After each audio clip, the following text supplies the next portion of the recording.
Bendiciones, hermanos, nuevamente. Vamos a continuar con nuestras videolecturas. Estamos en el Evangelio según San Juan. Vamos a concluir este capítulo hoy. Entonces hoy iniciamos desde el versículo 37 hasta llegar al último verso en el 53. Y dice: en el nombre del Padre, del Hijo y del Espíritu Santo. Y en el último día, el gran día de la fiesta, Jesús, puesto en pie, exclamó en alta voz diciendo: si alguno tiene sed, que venga a mí y beba. En este último día de la fiesta de los tabernáculos, los judíos solían sacar agua del estanque de Siloé y la derramaban ante el Señor. Se supone que lo que Cristo estaba aludiendo en este pasaje era que ese rito que se hacía, Él venía a cumplir eso. Entonces, y ya no iban a necesitar de eso, sino más bien ahora Cristo está diciendo: vengan a mí, beban, yo soy el agua viva. Y lo que esto significa es que si cualquiera realmente desea ser feliz y desea hacerlo para siempre, tiene que venir a Cristo y someterse a Él. Por eso Él dice: vengan a mí. Si alguno tiene sed, venga a mí y beba. Entonces la sed aquí puede significar el fuerte deseo de bendiciones espirituales que ninguna otra cosa que hayamos en este mundo puede satisfacer. Verso 38, mira lo que dice: el que cree en mí, como ha dicho la Escritura, de lo más profundo de su ser brotarán ríos de agua viva. La frase "el que cree en mí" va junto con lo que acabamos de leer acerca de que dijo: el que tenga sed, que venga. Entonces, estas palabras explican lo que significa la palabra cuando Jesús mencionó: vengan a mí y beban. Era como diciendo: crean en mí. El que crea en mí va a venir y va a poner su confianza en mí. Entonces, vengan a mí, yo soy el agua viva. ¿Y cuál es la manera en que nosotros vamos a acercarnos a Cristo? Bueno, es al creer, es por medio de la fe. El Espíritu que habita y obra en los creyentes es como una fuente de agua viva, corriente, la cual fluyen en abundancia y refrescan y limpian así como el agua. Entonces Jesús hace la invitación: crean en mí, confíen en mí. Y claro, nosotros considerando, sabemos que todo lo que Jesús dijo ser, lo es. Eso lo podemos ver por medio de las Escrituras, escudriñando, indagando, investigando, estudiando, meditando en las Escrituras. Si nosotros hacemos caso de lo que otras doctrinas y falsas enseñanzas dicen, muchas veces hasta otras sectas como los mormones, los testigos de Jehová, dicen que nosotros tenemos un libro contaminado, un libro con, ¿me entiendes? Pero en la realidad es que esta palabra de Dios no está contaminada. No hay ni error en cuanto a contradicciones.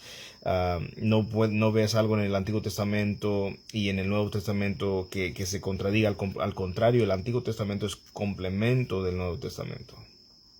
Llegamos al Nuevo Testamento por lo del Antiguo Testamento, por la profecía que se profetizaban, las sombras de lo que iba a venir. Entonces Jesús está en el cuadro de la revelación de Dios desde Génesis hasta concluir en Apocalipsis. Verso 39 nos dice: pero él decía esto del espíritu del espíritu que los que habían creído en él habían de recibir, porque el espíritu no había sido dado todavía, pues Jesús aún no había sido glorificado. El Espíritu Santo, por supuesto, estaba presente en el ministerio de Jesús. Estaba presente y estaba activo.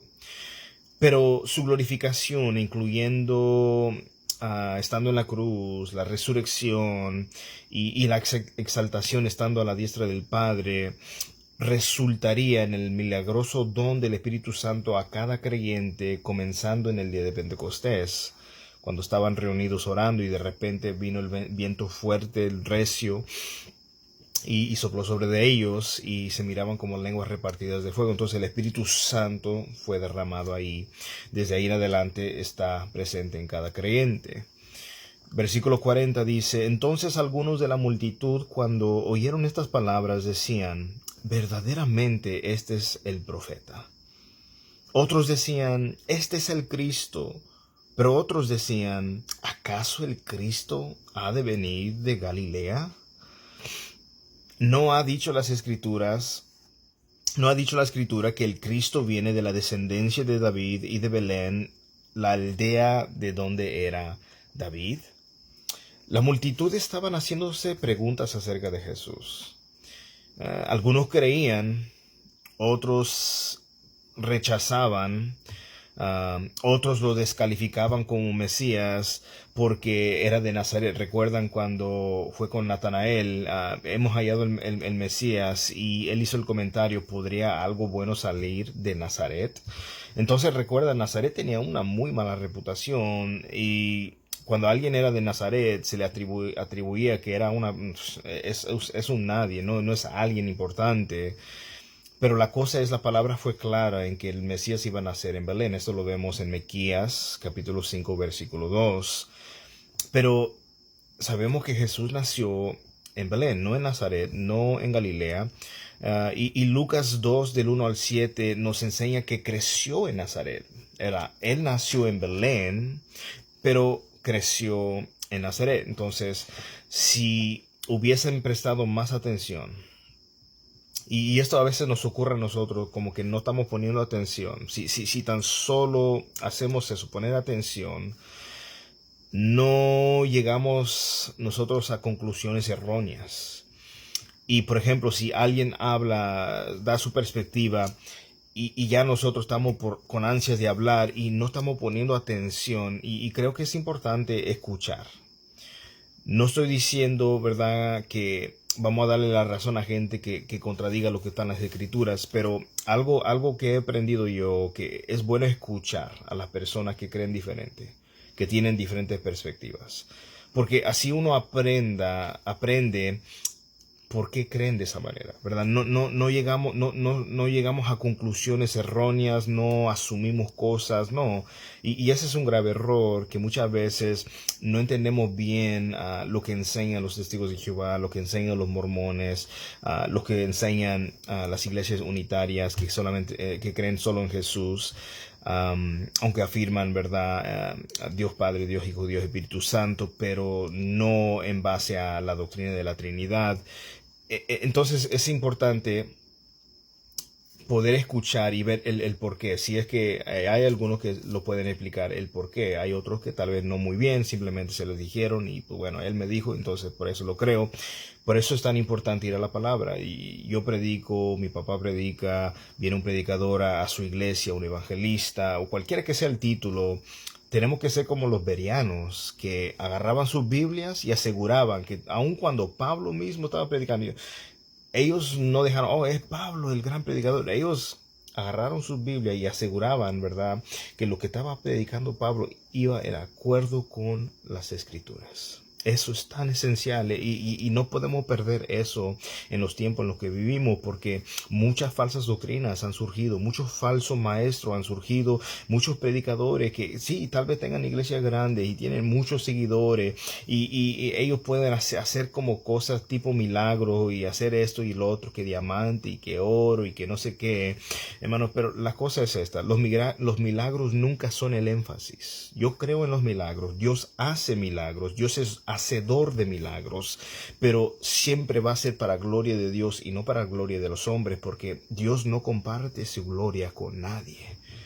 Y entonces eso lo tenemos que nosotros tener muy claro. Versículo 40, y así no llegamos a conclusiones erróneas. Entonces, cuando buscamos la verdad de Dios, hay que asegurar que escudriñamos la Biblia con atención, con reflexión, conservando abierto el corazón. no lleguemos a conclusiones antes de informarnos bien de lo que dice la Biblia. Entonces, ese es un error. Por ejemplo, si tomas muchas personas le tiran mucho a las personas que afirman el calvinismo o se consideran calvinistas. Yo soy una persona, yo creo en las doctrinas de la gracia. Yo no me voy a llamarme o considerarme un calvinista, pero si me preguntaras, ¿tú crees en los 5 puntos del calvinismo, en las doctrinas de la gracia? Le voy a decir, claro que sí. Y la razón es no porque un profesor me lo enseñó, no porque, Juan Calvino lo consideró y fue un gran teólogo, una persona que el libro, las instituciones de... no me recuerdo bien el nombre, pero parece que las instituciones religiosas es un libro que él hizo, muy buen, excelente libro. Claro, como cualquier persona, tanto como Martín Lutero, como Juan Calvino, hombres, ¿verdad?, que dejaron una huella en la historia, no fueron perfectos como usted y yo no somos perfectos. Entonces tuvieron sus errores, hicieron cosas que, ¿verdad?, de las cuales se arrepintieron, cosas que, ¿verdad?, mancharon, ¿verdad?, su vida. Pero nosotros vemos eso mismo en la Biblia, con Moisés, lo vemos con David, lo vemos con Elías. Entonces los vemos con las personas, los personajes en la Biblia. ¿Por qué razón? Bueno, porque solamente ha habido uno perfecto y es Jesucristo. Pero nosotros que tenemos a Cristo, nosotros que tenemos el Espíritu Santo mora en nosotros, Dios nos va a llevar hacia la perfección, hacia la madurez. Entonces hay que informarnos bien.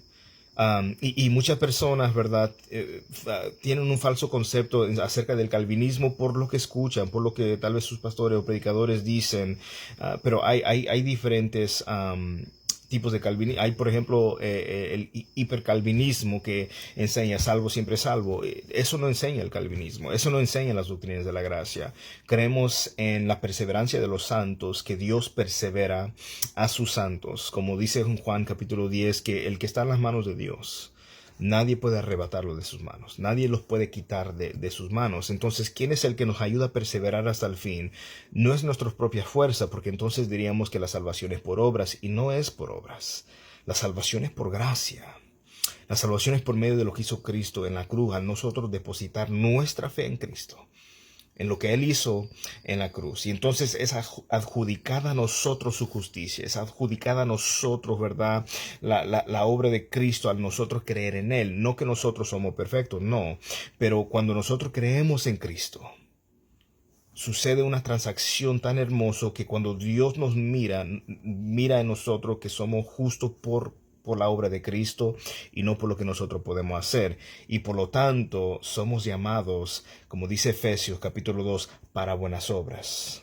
Somos hechura de Dios, somos hechura de Dios, llamados para buenas obras. La evidencia de la salvación no es que repetiste una oración, la evidencia de la salvación no es que eres un líder, que eres un músico, que eres un miembro de una iglesia. La evidencia de la salvación es frutos dignos de arrepentimiento, es una vida transformada por el poder del Espíritu Santo. No somos perfectos para nada, pero vamos en dirección a alcanzar la perfección, porque el que comenzó en nosotros la buena obra, como dice Filipenses 1:6, la perfeccionará hasta el día de Jesucristo. Entonces hay que tomar eso muy en cuenta.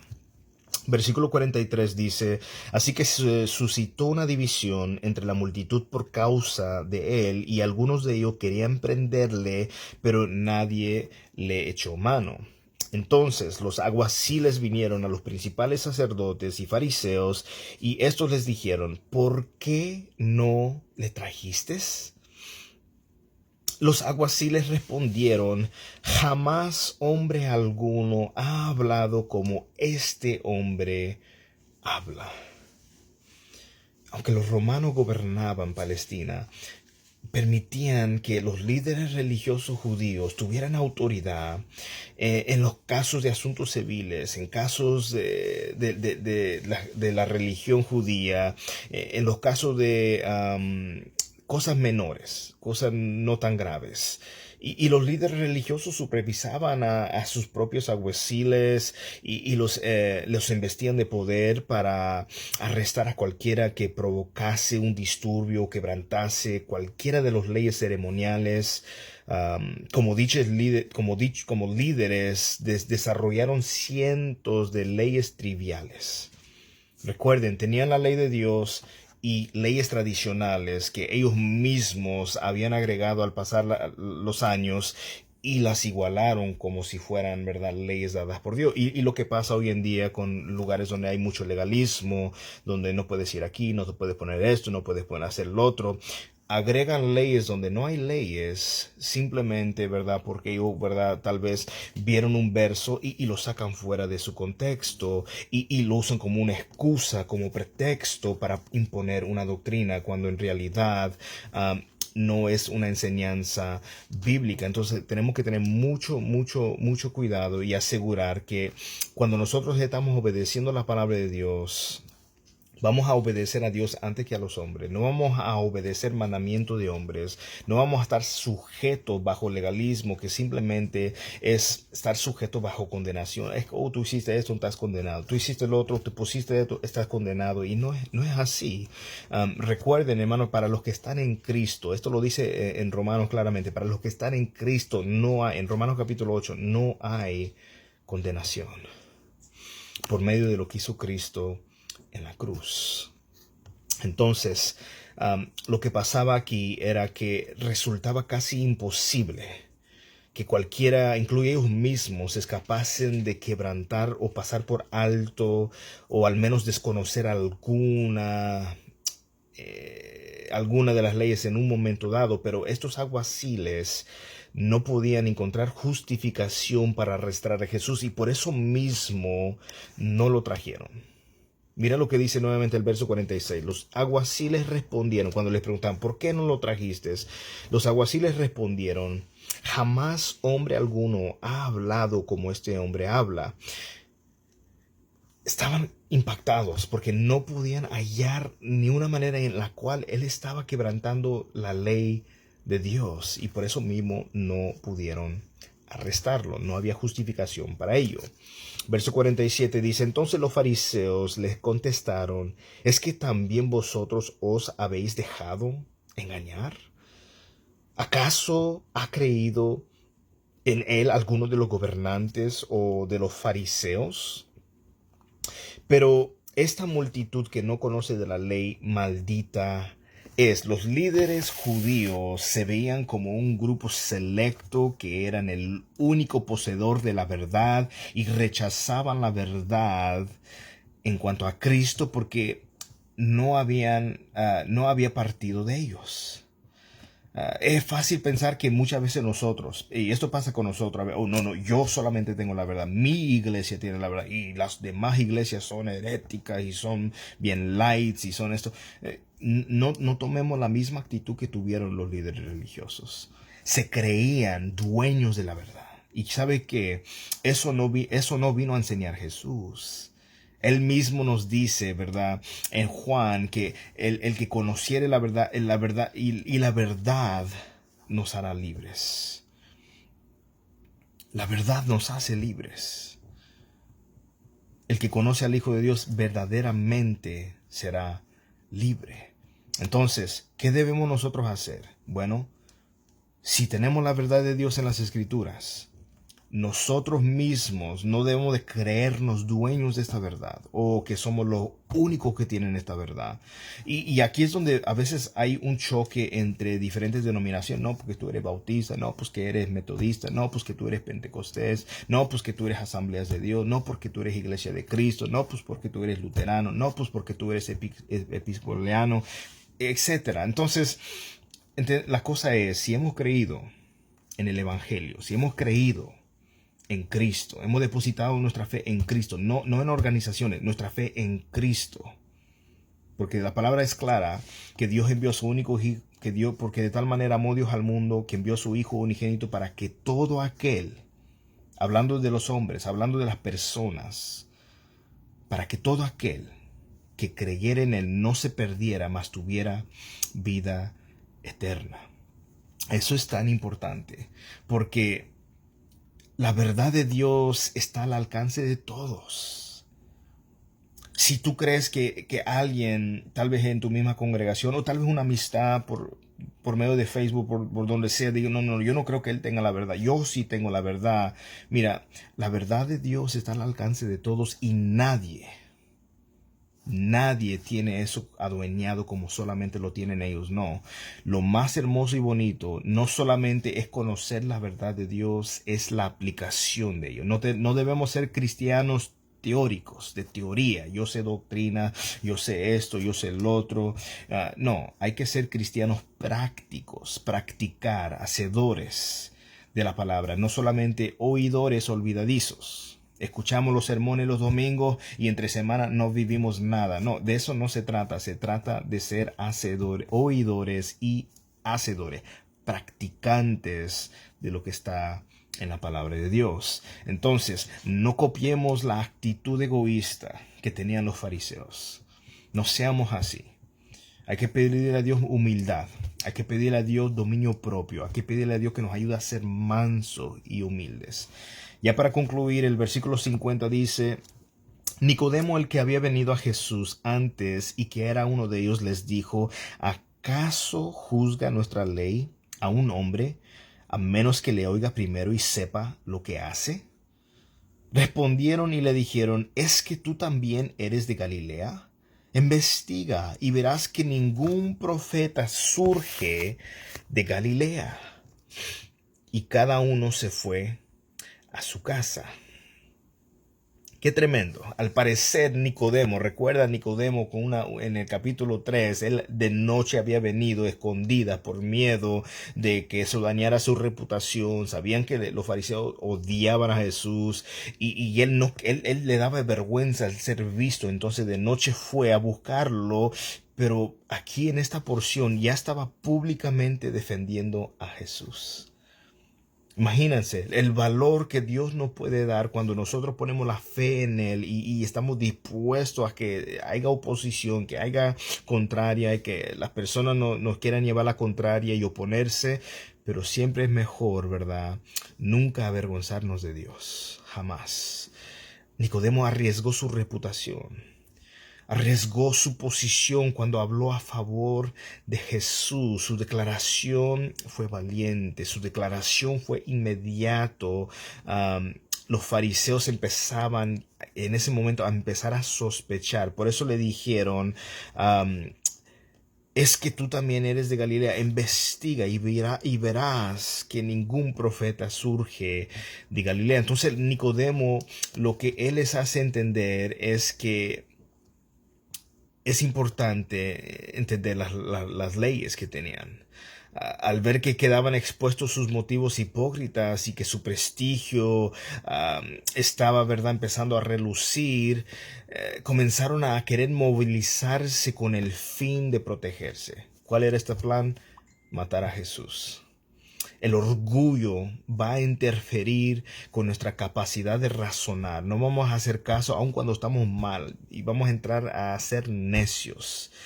Y en poco tiempo la obsesión, el deseo de deshacerse de Jesús por el simple hecho de querer evitar la humillación llevó a estos líderes religiosos a hacer un complot para matar a Jesús. No permitamos que el orgullo haga daño en nuestra vida, porque el orgullo no solo nos daña a nosotros, va a dañar a otras personas. Entonces, que Dios nos ayude a ser cristianos prácticos, que Dios nos ayude a no creernos dueños de la verdad, que Dios nos ayude a no querer menospreciar a otros, a no asumir. Hay que investigar, hay que informarnos bien. Bueno, pues bendiciones para cada uno de ustedes y que Dios me los bendiga grandemente.